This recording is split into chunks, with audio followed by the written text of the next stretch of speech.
This video is brought to you by Miniature Market. Thousands of board games, miniatures, and paints, discount prices at miniaturemarket.com.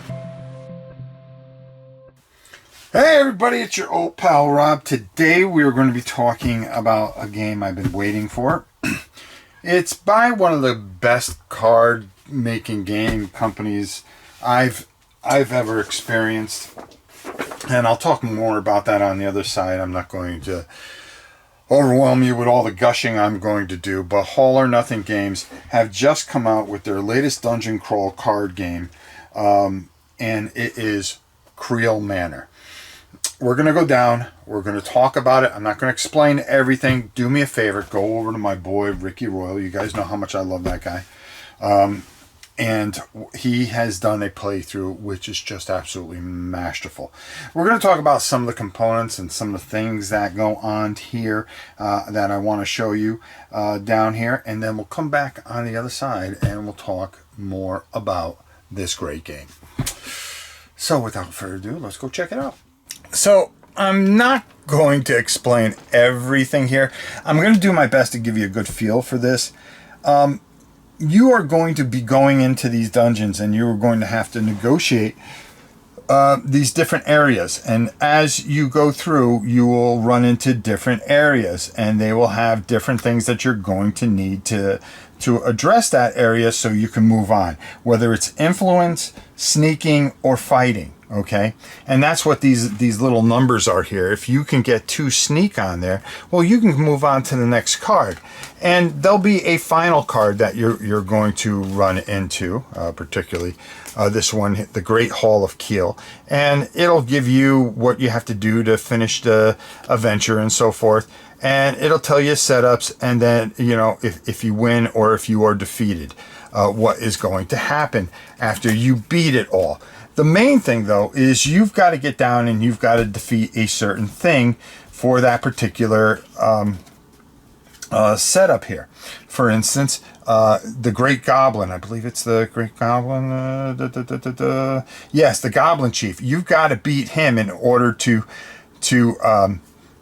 finish this. Okay, so you have to go through the deck here. You're going to run into things that are called plots, and you are going to run into eventually the Goblin Chief and have to defeat him. These are threats, and what happens is each turn they are going to move up. Now you could pay a certain amount of sneak to reveal them, but you wouldn't be able to attack them until they become in the threat area. So each turn they will move up, and then eventually a threat will come out. Now hopefully I didn't look at this card, so I don't know. Okay, great.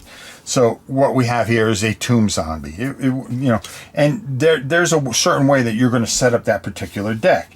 You are going to have adventures that you're going to read through, and then on top of this, which is something kind of new to this particular series, is, man, look at that.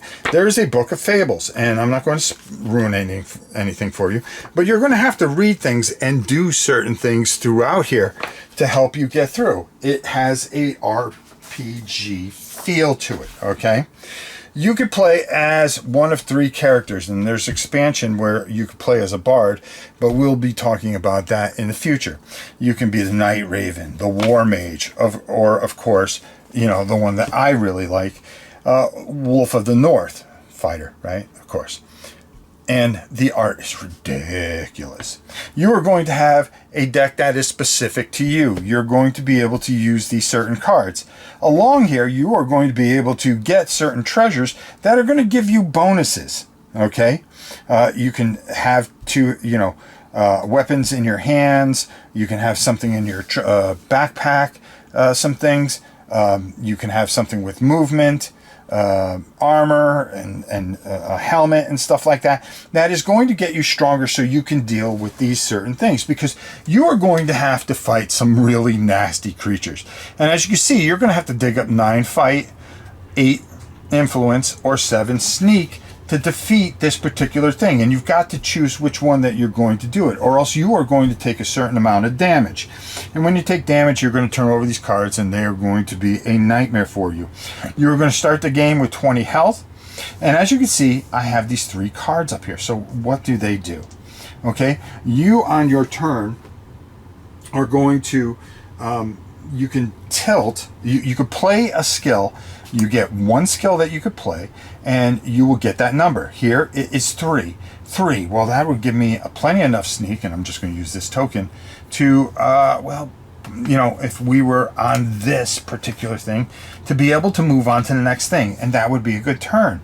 Then I can tilt something, okay, and put a die on it, okay? So now I would get 2 if I wanted to use that. But hold on, once I use this, everything slides up. So now my influence becomes 3, my fight becomes 2, plus 1 is 3, and then I'm back down to 1 sneak. And I've got to kind of pre-plan things, because you also are going to have cards that are going to give you bonuses and stuff like that are going to help you along. You can add 9 fight to a fight action.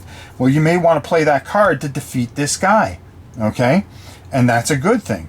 And you can only have a certain amount of cards in your hand. I believe 6 is the most, and then you would have to discard down.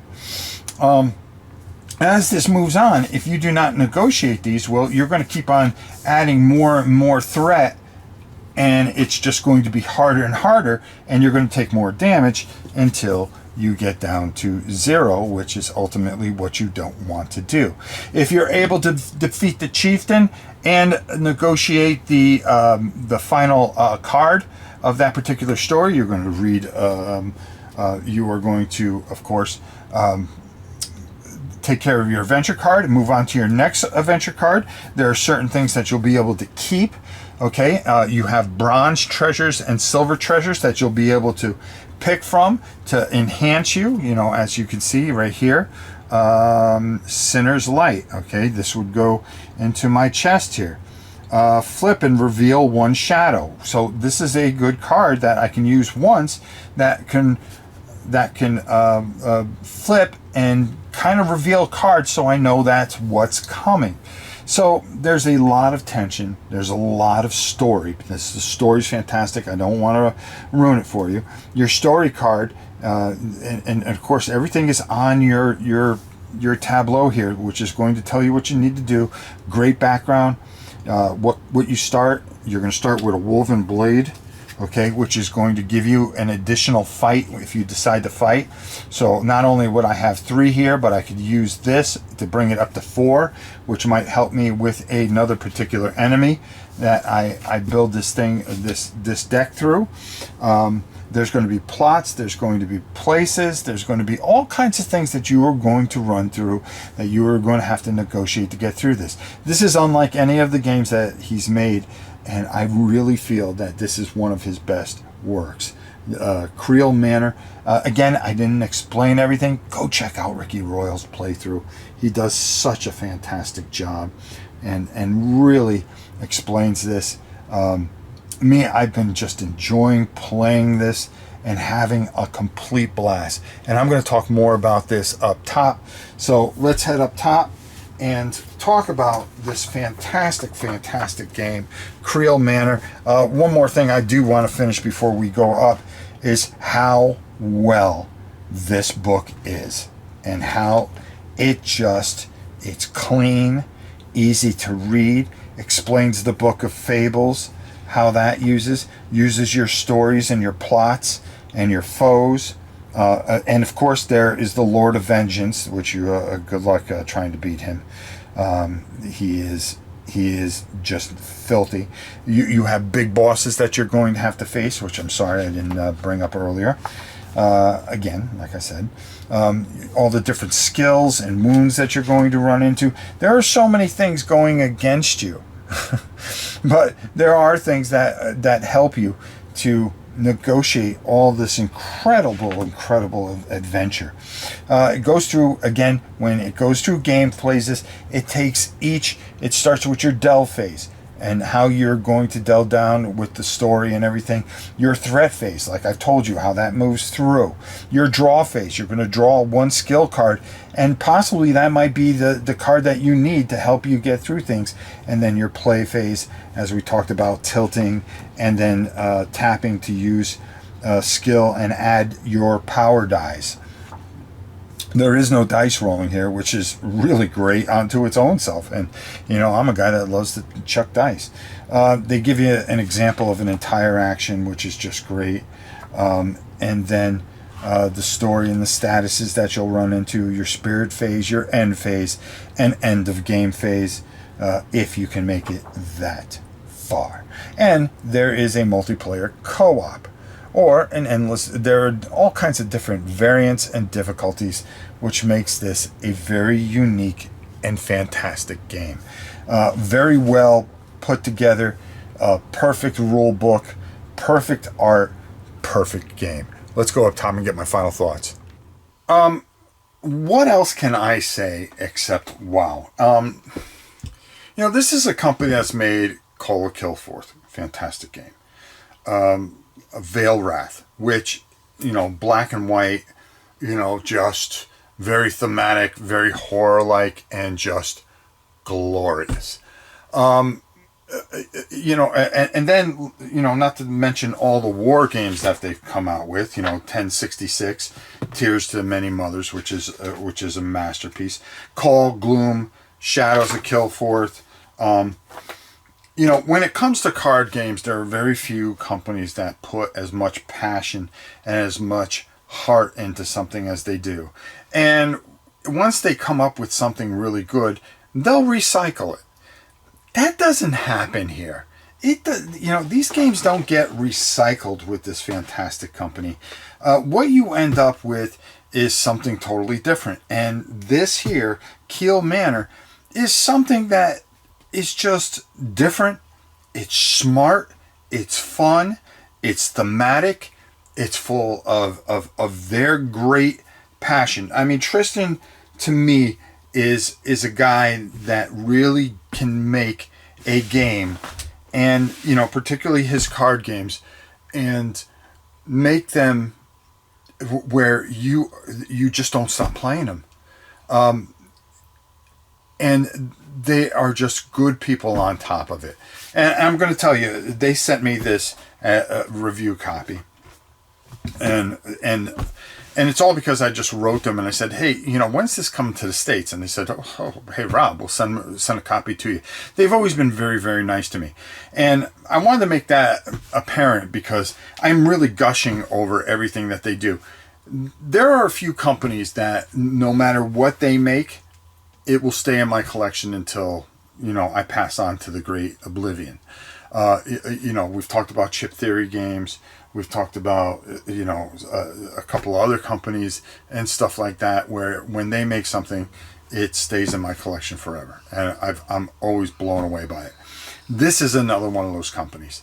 We had a hurricane and we had some water damage. I just want to, talk about how great they are as people too, because you should support them because they make great games, but sometimes it's a little extra when you have great people. And my Call of Killforth got soaked, okay, in the storage unit.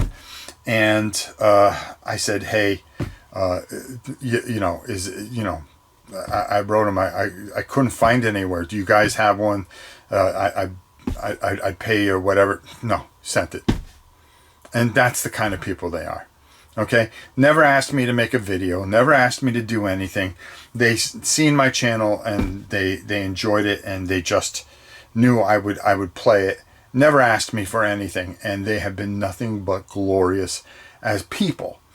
As game designers and game creators, some of the best games I've ever played. And I'm going to tell you, I'm going to go out on a limb. This game here is going to go up as one of my games of the year. Okay? And I'll decide which one wins it. And it really deserves it. It's that good.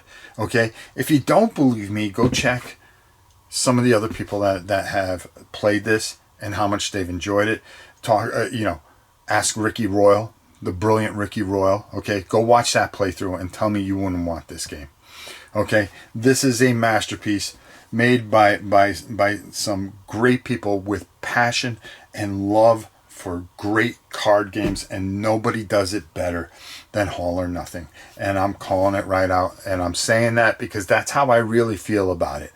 And they're just good people on top of that. So All or Nothing, Tristan Hall, Kreel Manor, the Dungeon Crawl card game, and I haven't had a chance to take a look at the expansion for it.